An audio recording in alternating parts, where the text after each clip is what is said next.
Welcome to Ink 2 Video. We make books into visual stories. Meet Varda. It's 2 a.m. He's staring into the blue light of his phone in a room overflowing with laundry and old takeout containers. His career is at a dead end, and his self-esteem is lower than ever. He spends his nights posting about how the system is rigged against him, using the world's unfairness to explain why he hasn't made a move in years. He lives in a state of nihilism. To Varda, he is a small, oarless boat in a massive, chaotic ocean. Since he believes nothing he does matters, he finds it easier to do nothing at all. Then he reads a line from Jordan Peterson's 12 Rules for Life that stops him cold. If you can't even clean up your own room, who the hell are you to give advice to the world? Varda looks at the literal trash on his floor.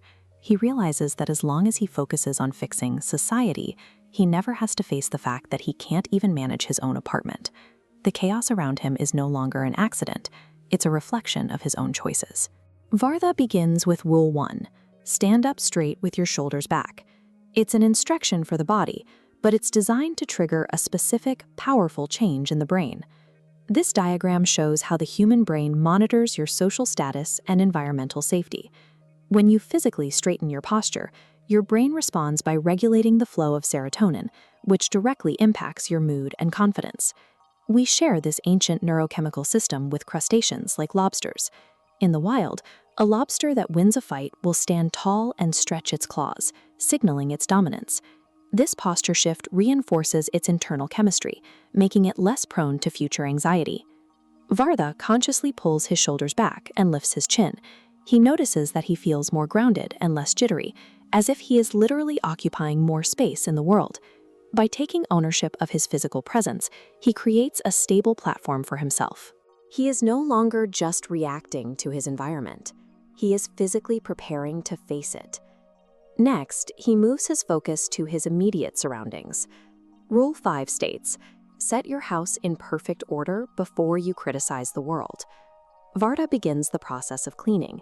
He scrubs the desk, organizes his bookshelves, and clears out the debris he's ignored for months. This isn't just about aesthetics.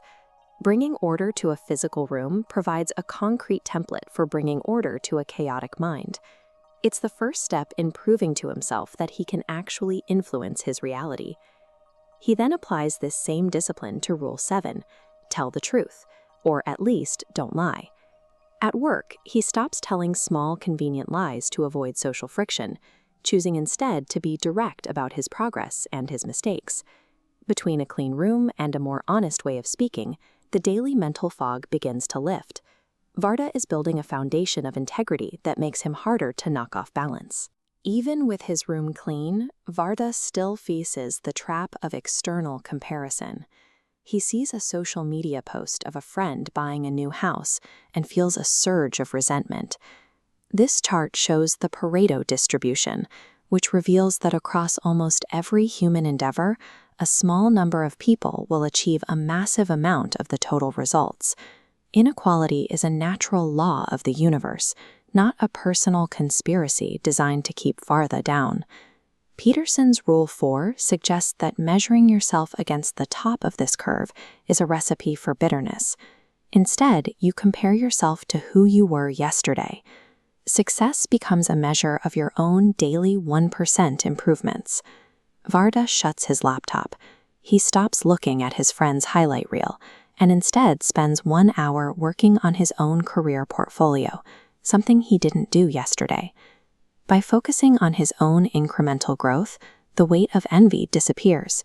He replaces his resentment with a sense of personal agency and actual progress. Varda's life has stabilized. His posture is upright, his home is in order, and his work is focused. His self-respect has returned because he has proven he can manage his own affairs. He realizes that the fleeting happiness he used to look for in games or social media is shallow compared to the weight he feels now. He finds the more he organizes his life, the more his actions feel significant. This leads to the core of Peterson's philosophy. To find lasting meaning, you must voluntarily adopt the heaviest burden of responsibility you can carry. Without a clear direction and a burden to bear, the chaos of the world will inevitably turn you into someone you don't like. As Peterson writes, You must determine where you are going so that you don't end up resentful, vengeful, and cruel. Consider your own life. What specific part of it is currently in chaos, whether it's a messy room, a difficult relationship, or a neglected habit? What happens tomorrow if you choose to set it in order today? Don't just watch the story. Be part of it. Ink it. Imagine it. Live it with Ink2 Video. Like if it hit you. Subscribe to stay in the story loop. Share it with someone who loves visuals.